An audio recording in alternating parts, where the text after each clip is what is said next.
അടുത്തത് കൊടുങ്ങല്ലൂരാണ്. കൊടുങ്ങല്ലൂരിലേക്ക് പോകുമ്പോൾ കൊടുങ്ങല്ലൂരിൽ സ്ഥാനാർത്ഥികൾ ആരൊക്കെയാണ്? LDF-ൽ നിന്നും VR സുനിൽകുമാറാണ്. UDF-ൽ നിന്നും OJ ജനീഷാണ്. ജനീഷ് യൂത്ത് കോൺഗ്രസ് സംസ്ഥാന പ്രസിഡന്റാണ്. OJ ജനീഷാണുള്ളത്.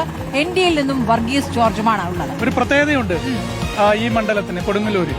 അവിടെ മത്സരിക്കുന്ന 2020-യുടെ സ്ഥാനാർത്ഥി മുൻ മുഖ്യമന്ത്രി ഉമ്മൻചാണ്ടിയുടെ മരുമകനാണ്. വർഗീസ് ജോർജ്. അതെ. പക്ഷേ 2021-ലെ ലീഡ് നോക്കൂ. LDF-ന്റെ ലീഡ് 23,893 വോട്ടിന്റെ ലീഡാണ്.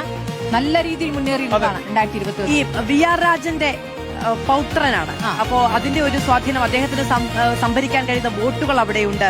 LDF-ന്റെ ഒരു ഇടതുപക്ഷത്തിന്റെ കോട്ട എന്നൊക്കെ നമുക്ക് വിശേഷിപ്പിക്കാൻ പറ്റുന്ന ഒരു മണ്ഡലമാണ്. അല്ല, ഞാന് ഈ രാഹുൽ മാങ്കൂട്ടത്തിന്റെ ഈ പറയുന്ന പ്രശ്നം ഏറ്റവും കൂടുതൽ ഉപകരിച്ച ഒരാളാണ് ഈ OJ ജനീഷ്.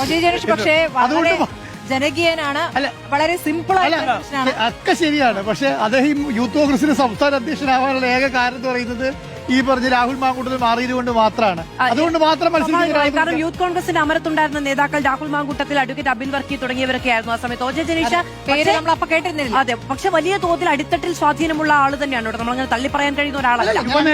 യുവനേതാവാണ്. കാര്യങ്ങൾ പഠിച്ചൊക്കെ സംസാരിക്കും. നമ്മുടെ ചർച്ചകളൊക്കെ വന്നു തുടങ്ങി. അങ്ങനെയാണെങ്കിൽ നമുക്ക് OJ ജനീഷിനെ അറിയുക. അപ്പൊ നമുക്ക് ട്രെൻഡ് നോക്കുകയാണെങ്കിൽ എന്താണ് അവിടുത്തെ സ്ഥിതി എന്ന് നോക്കാം.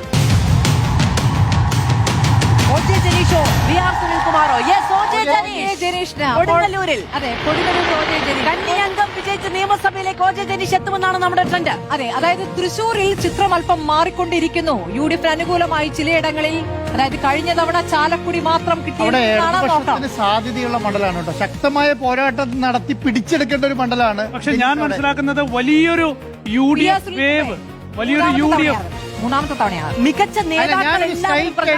ഞാനൊരു സൈറ്റ് എഡ്ജ് LDF-നാണ് അവിടെ. അതാണ് ഞാൻ പറഞ്ഞു വന്നത്. വലിയൊരു UDF വേവ് സംസ്ഥാനത്ത് ആകെ ഉണ്ടാവുകയാണെങ്കിൽ മാത്രമേ ഇങ്ങനെ ഒരു മണ്ഡലം മാറ്റം. പക്ഷെ 3 തവണ എന്നുള്ളത് ഒരു പക്ഷേ ഒരു മാറ്റം ആഗ്രഹിക്കുന്നുണ്ട്. അത് മാത്രമല്ല, ഈ MLA-ക്ക് അവിടെ രീതിയിൽ ആന്റി ഇൻകംബൻസി ഒന്നും ഇല്ല. ഞാൻ നോക്കുന്നത് എന്താന്ന് പറഞ്ഞാൽ, ഈ ഒരു സംസ്ഥാന അധ്യക്ഷൻ എന്നുള്ള നിലയ്ക്ക് ഒരു ജനകീയത ആ മണ്ഡലത്തിൽ ഉണ്ടായാൽ മാത്രം, വലിയ ട്രെൻഡും കൂടെ ഉണ്ടെങ്കിൽ മാത്രം പിടിച്ചെടുക്കുന്ന ഒരു മണ്ഡലമായിട്ട് മാറും. കുറച്ചു കാലമായി അവിടെ കേന്ദ്രീകരിച്ച് പ്രവർത്തിക്കുന്നുണ്ട്. ഉണ്ടാവാം. അടുത്ത നമ്മൾ